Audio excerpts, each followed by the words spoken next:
Earl Deveaux.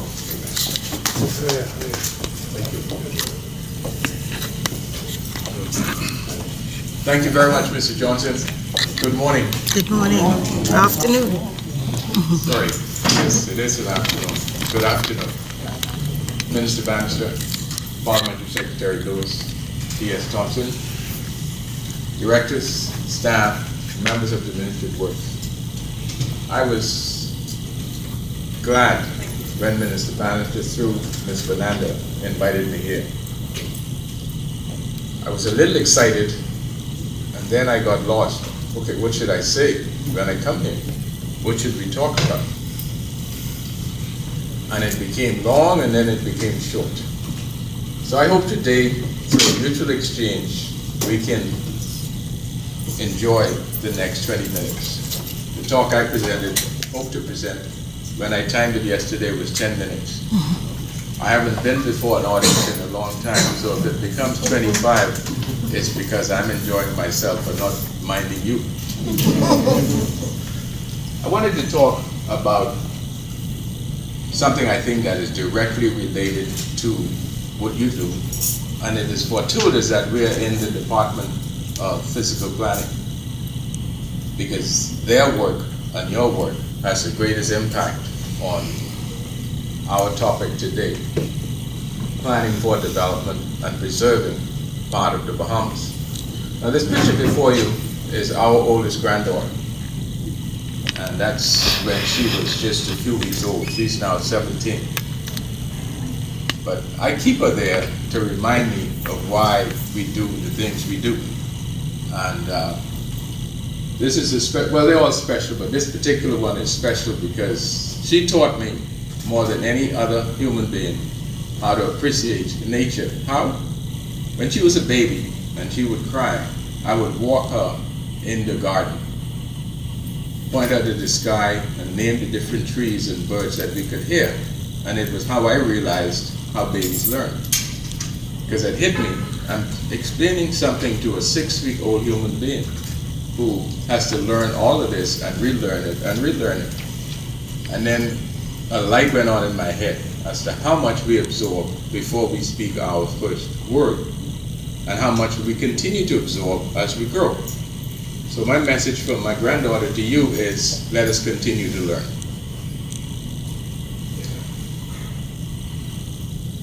This slide means a lot to me, and I hope it means the same to you. It grounds us in the importance of our country and its formation. We were formed before the rest of the Caribbean about 200 million years ago, and we sit on this huge platform that is the size of a continent. So the islands that make up the Bahamas are sitting on one of the largest carbonate platforms in the world. And it actually produces one of the most significant renewable resources of our country, which is aragonite, and we'll talk a little about that later. But I thought you would appreciate, particularly the young kids here, that as young as people think we are older than the rest of the Caribbean in terms of how we were formed geologically. The Bahamas has a unique acquaintance with outer space. I don't know what the Russians astronaut said, but we know what the American astronaut said. And each and every one of them that has been in outer space and had the pleasure of looking back on Earth have essentially said the same thing, that of all the beautiful places on Earth, the most beautiful are the waters of the Bahamas. And so I wanted you to get a sense of your world from outer space, but to ground you in what is on the land. Our pine forests, mixed hardwood trees, sandy beaches, the marine ecosystems, the aragonite, and the coastal marine environment, and the tidal wetlands are the things we want you to have regard for as you promote and accommodate development. To put it in perspective, the landmass of the Bahamas is about 3.5 million acres. 2.5 million acres of that is crown land.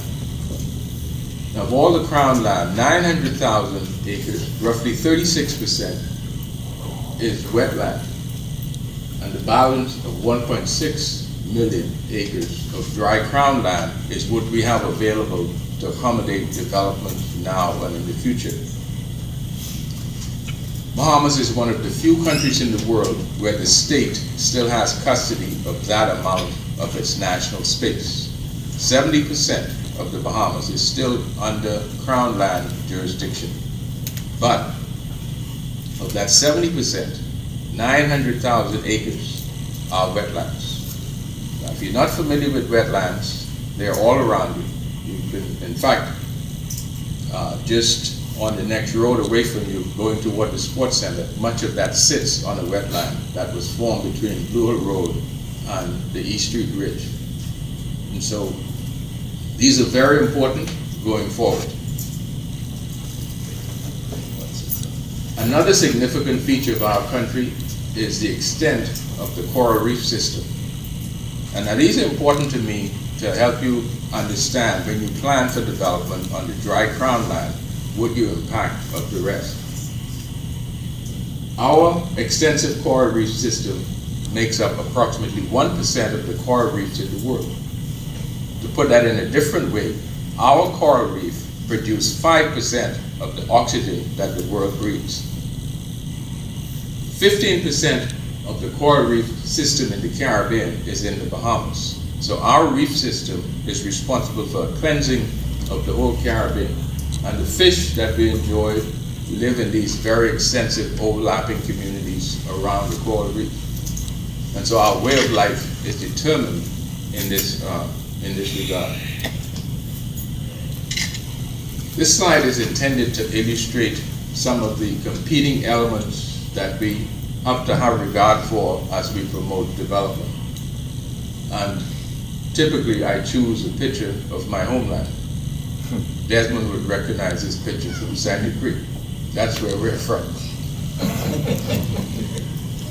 Population, solid waste disposal, destruction of trees, habitat loss, destruction of creeks and wetlands. These are the main issues that we should have regard for.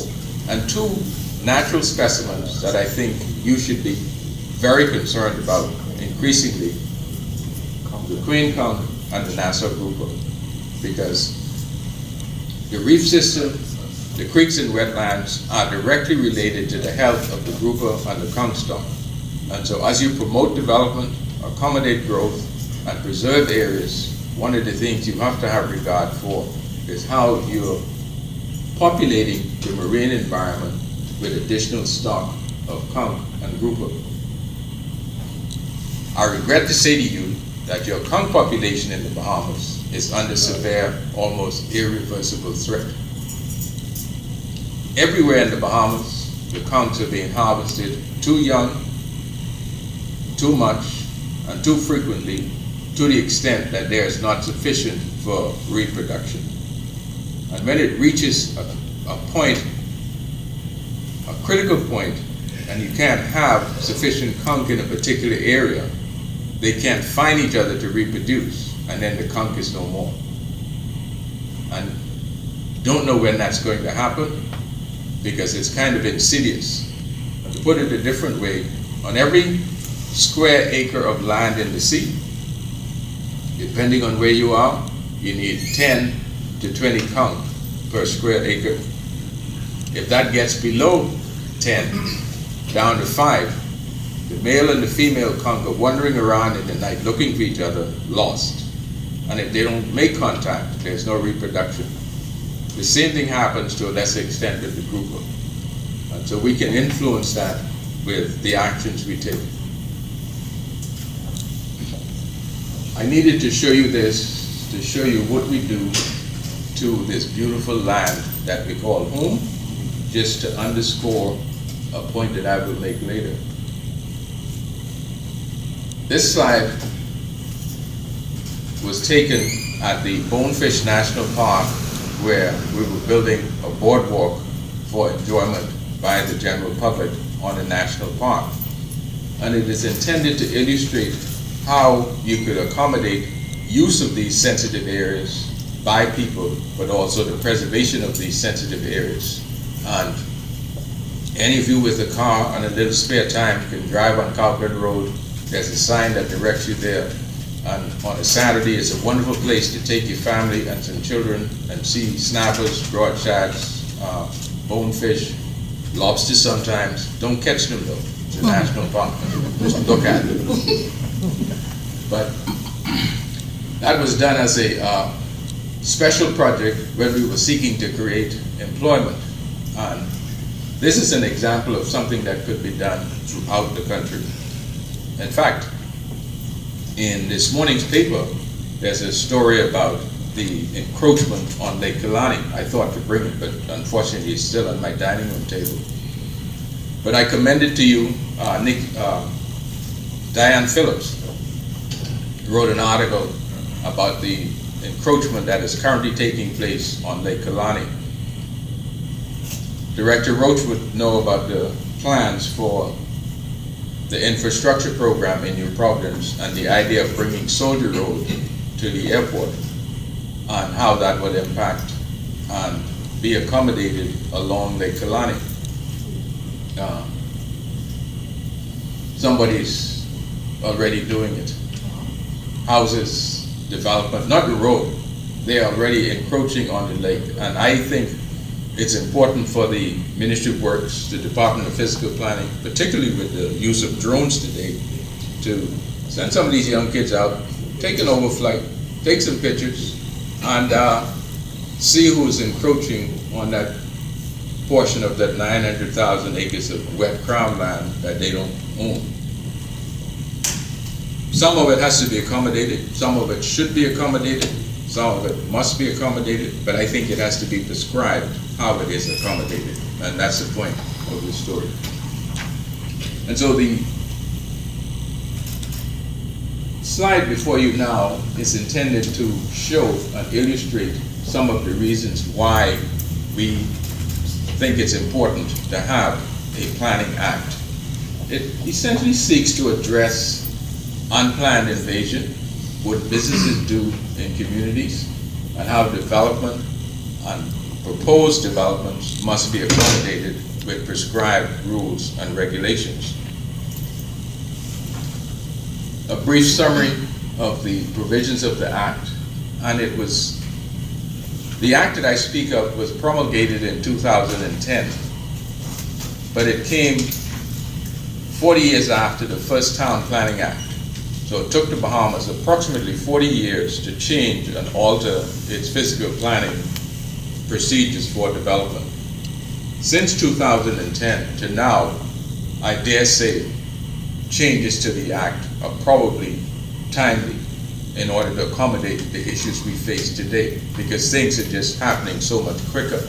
But the bottom line is accommodating flora and fauna, meaning trees and birds, land for agricultural development, industry, housing, and roads, and how we order our communities, all have to come out of that 1.5 million acres that remains.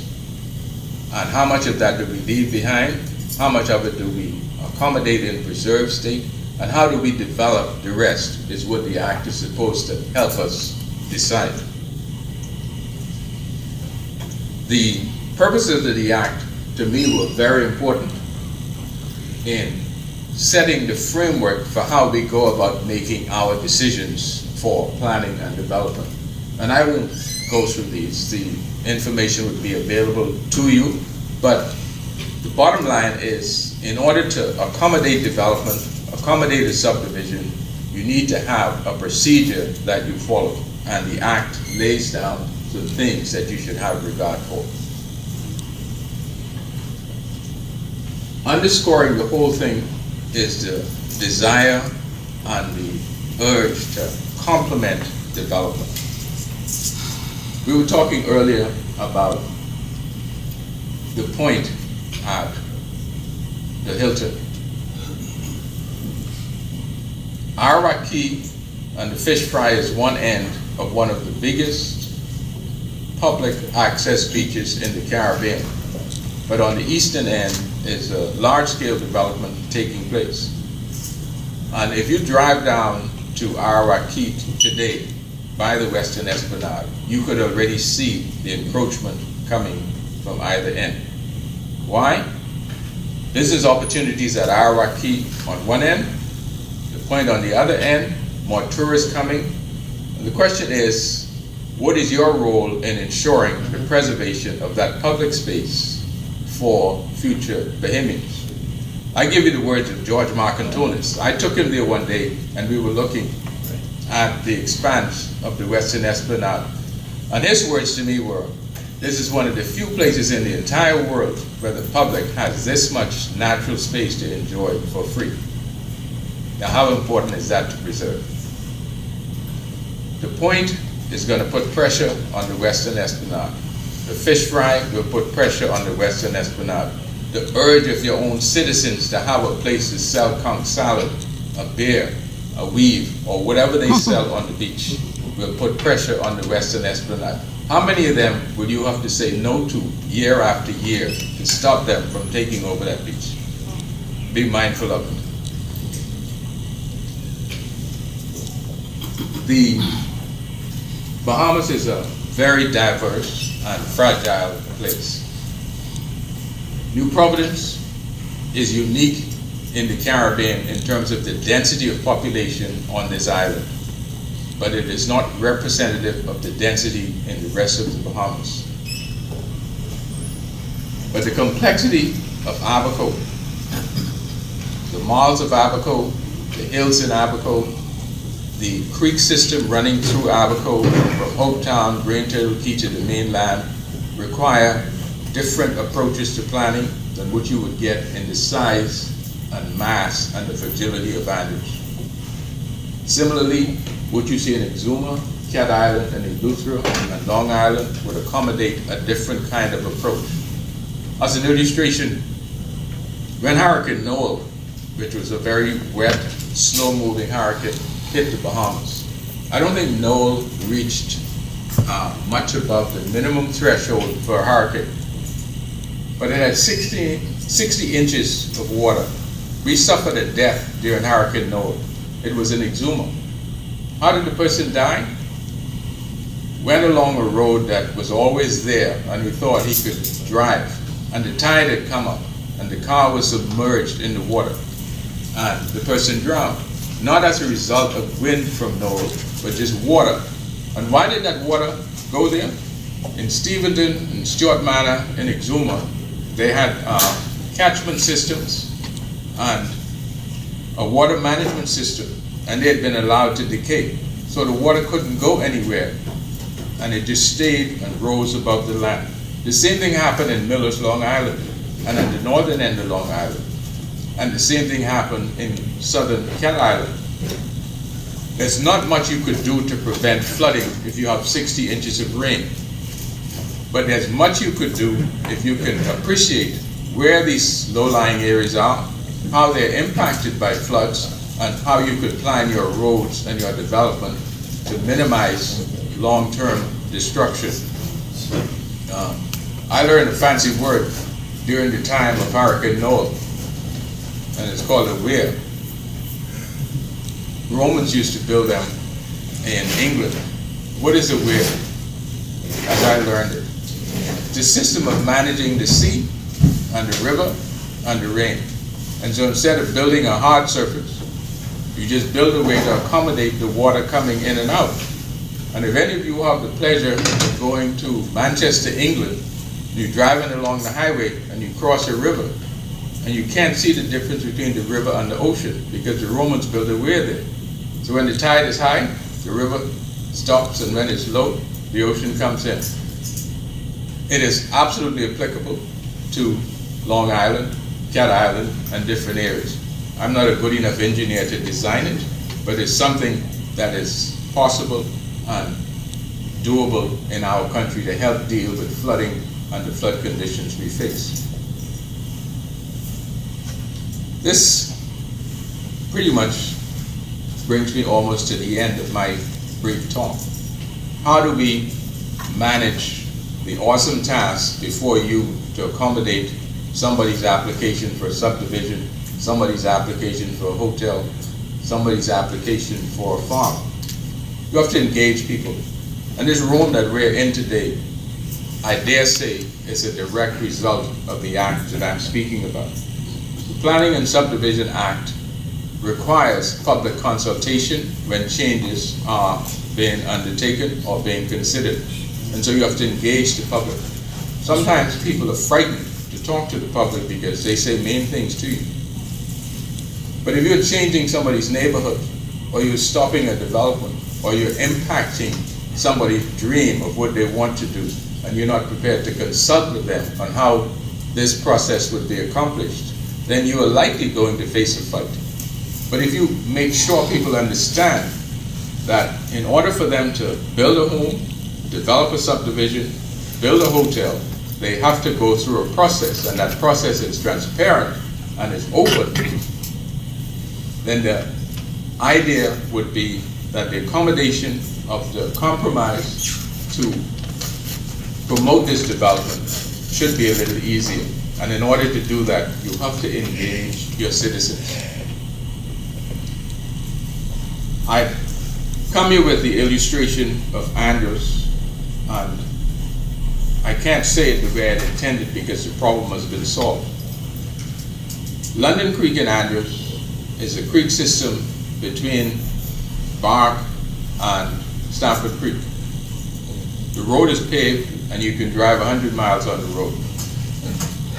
When it was under construction, we wanted to have culverts in London Creek to save the creek system. I was told this morning that it will get culverts, so I can't complain anymore. Stanley Creek, my home, had a bridge built by the government many years ago in order to get from the western ridge to the eastern ridge. We always loved the bridge. It wasn't until Minister Bannister announced that the bridge was in the wrong place that it hit me. It really is in the wrong place. Those early builders found the closest point between these two ridges and built the bridge. They didn't worry about the tide and the siltation and what it was going to do to fish and the marine life. They just, I want the least amount of concrete and the strongest pile system. Now we're going to have a bridge in Stanley Creek where it should be. In fact, where it used to be, where the tide could move and the water could flow. That's planning for nature, planning for development, and planning for growth. Thank you, sir. Thank you, sir.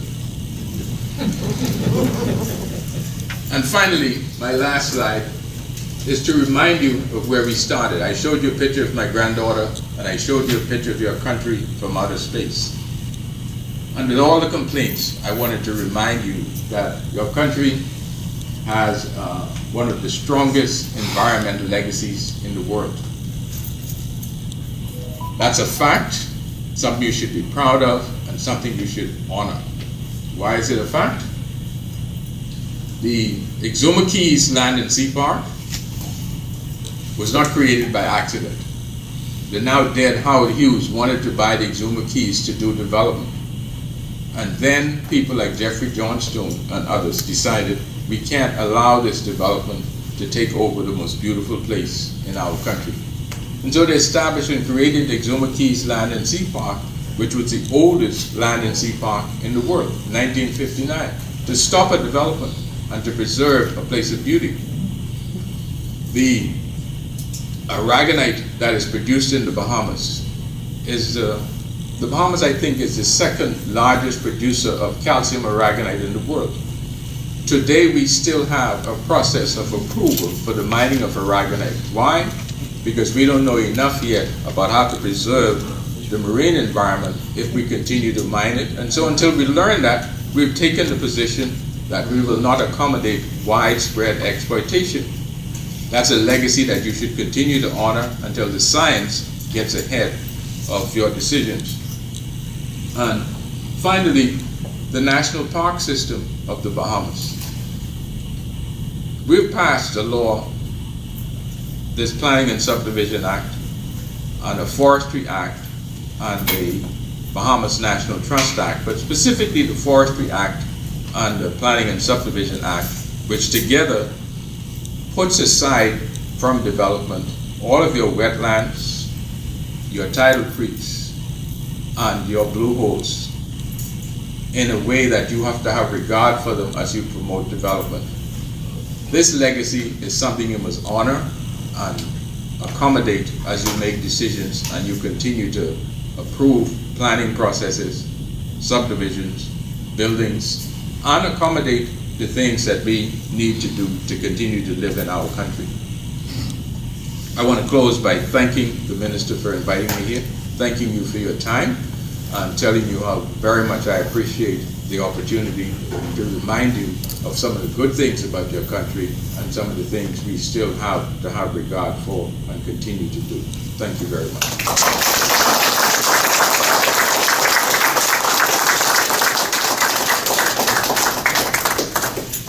Minister, I don't know if this comes with questions, but yes, I will.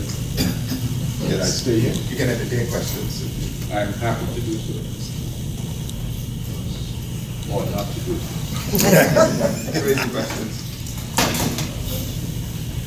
Sir. So, regarding our environment, how do you feel about us being subject to the whims of bigger countries? Because the Bahamas can reduce the carbon emission by 70%, but America is still producing, let's say, 14 million tons a year. So, when the temperature raises by 3 degrees Celsius, we can't really do anything about that. How do you feel about that?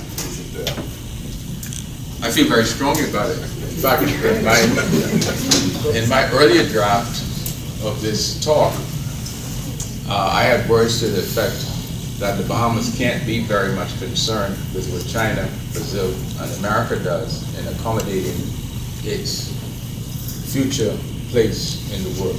We must have knowledge of what they're doing and the impact of what they're doing. Why? If they continue to do what they're doing, the island that I was born on, Andrews, will be submerged in water. But if we don't do what we should do, we can't influence their countries and their way of thinking to make them do what they should do. So, and that is not right. So, Are you from Red Base? I am from Stanley Creek Island. Best settlement in the Bahamas?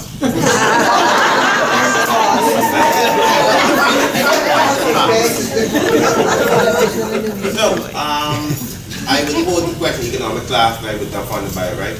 Whereas, it is a situation that the Bahamas often sees. Talk a little slower, please.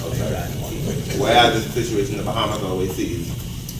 If the environment or the economy could be improved to the detriment of another, which one would you value? If the environment or the country could be Yeah, so if improving the country's economy came at the cost of our environment, or preserving our environment came at the cost of our economy, which one do you believe should be valued, given precedence? The way I make those kinds of decisions is I determine the impact of the proposed development on the environment, the economic contribution that the development would bring, and find conflict points and seek to mitigate the conflict before I decide. And one final question before I sit down. Right? Where's the Congress issue, where I happen to politically be a libertarian, I believe in small government, but I believe that in economic situations the government should step up. Would you think that a more authoritarian approach would be needed for the Congress and Nassau group, or whereas I don't know, because I don't believe in prohibition, but maybe, for example, hypothetically, the government stops all harvesting of conch and Nassau group for maybe a 5-year period, allow their stock to return, or we limit the season even more. What would you believe would be the situation for that? A solution for that? Actually, that question I can answer very directly. The protection of the Nassau grouper that is now current in the Bahamas, you're looking at the man who did it. And I was kind of young like you. I read the law. Somebody appointed me Minister of Agriculture and Fisheries named Right Honorable Hubert Ingram. And the law said I could do A, B, and C. And so I declared a closed season for grouper on my own. And he reminded me afterwards that I was a member for cabinet.